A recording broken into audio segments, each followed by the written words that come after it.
Mr. President, my name is Sami. I come from Finland in Europe. My question is about climate change. In Europe, when we talk about climate change, it's often discussed as a problem in the future rather than right now. But for this region, the reality is a bit different. So my question is, how urgent do you see the need for taking action against climate change for your country and for this region? Well, thank you very much for the question. As you know, climate change issue is not just hot globally, but urgent for the Pacific.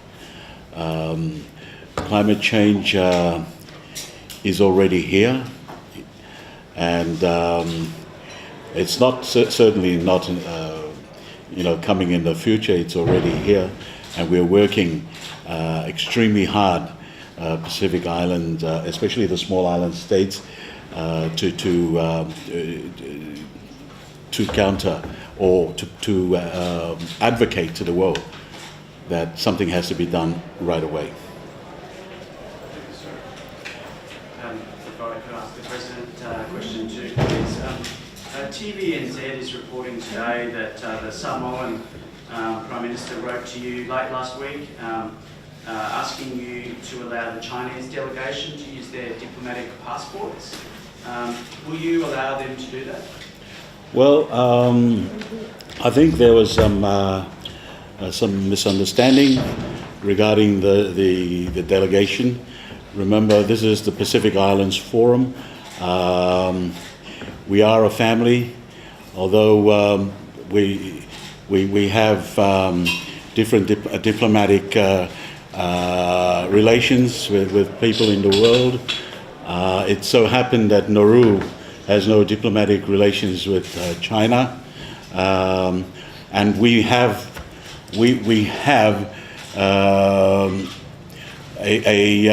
a reciprocal arrangement which has been there for a long time, where they expect us to travel on our ordinary passports.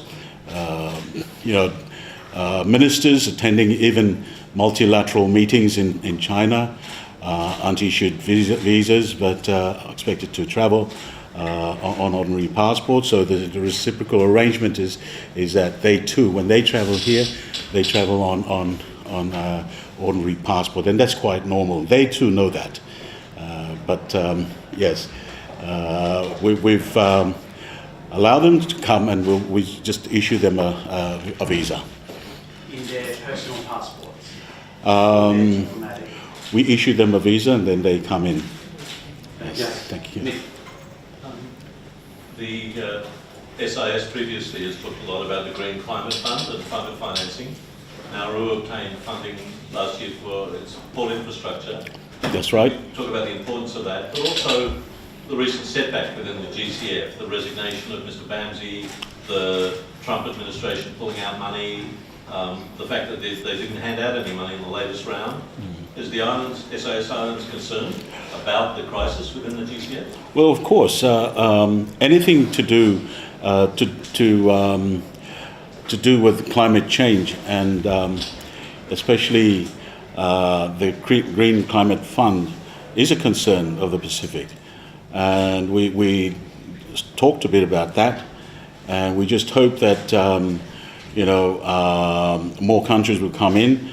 Maybe the United States will pull out, and maybe that's this administration is doing, but we won't concern ourselves with that.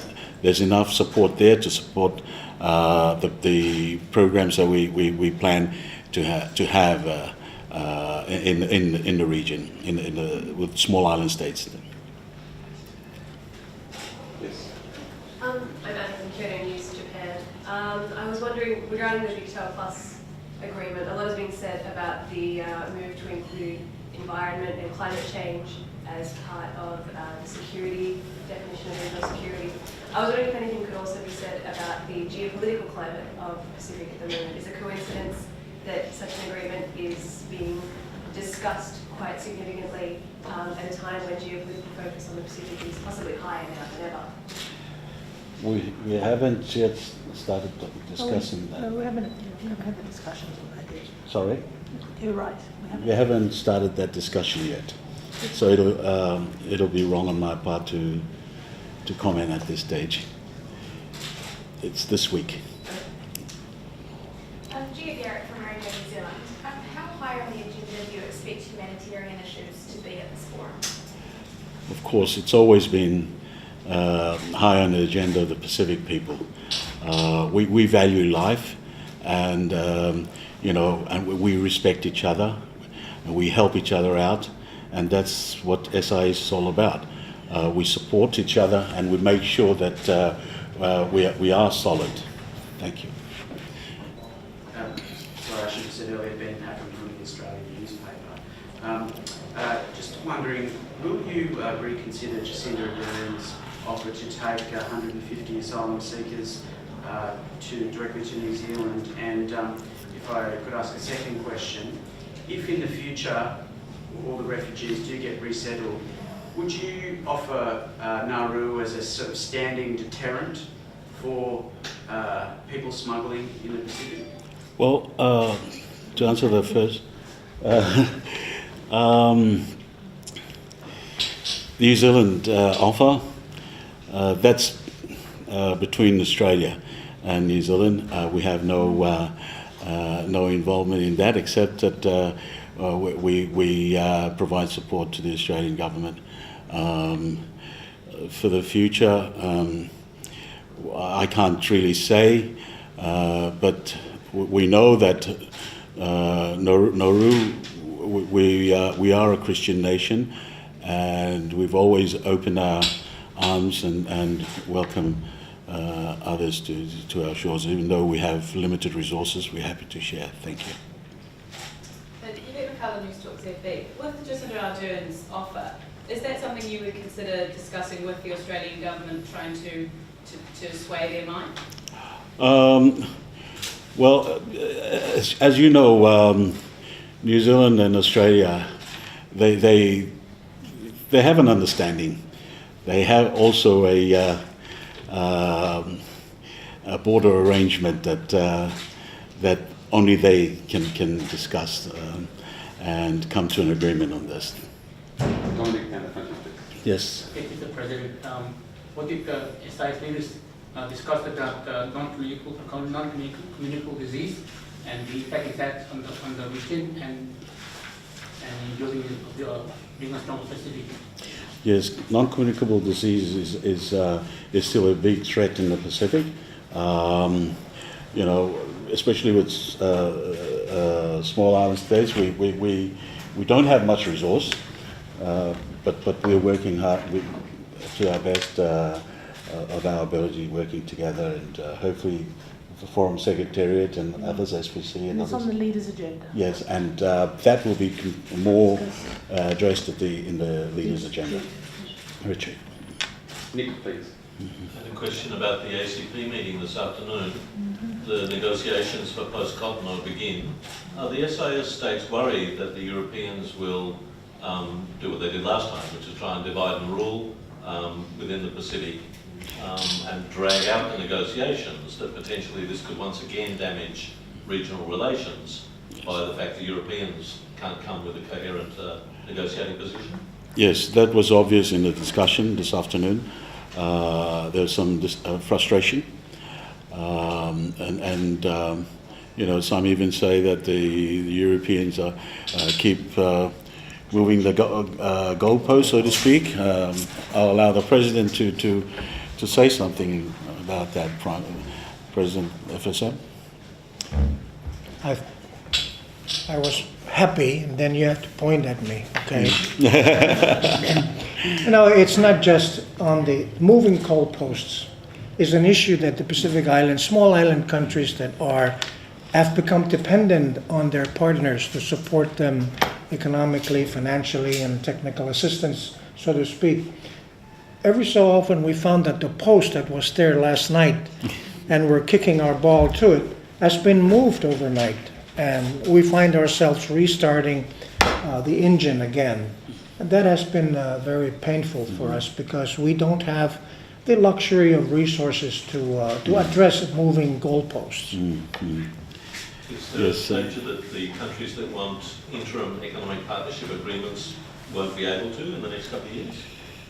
Still working. On the IEPA? It's, you could ask them that question, Okay. right? Yes. So have the leaders then endorsed the regional negotiating mandate for our negotiators? What are the priority areas in terms of the negotiations? Well, that process is still ongoing. I believe that's the negotiations are ongoing, and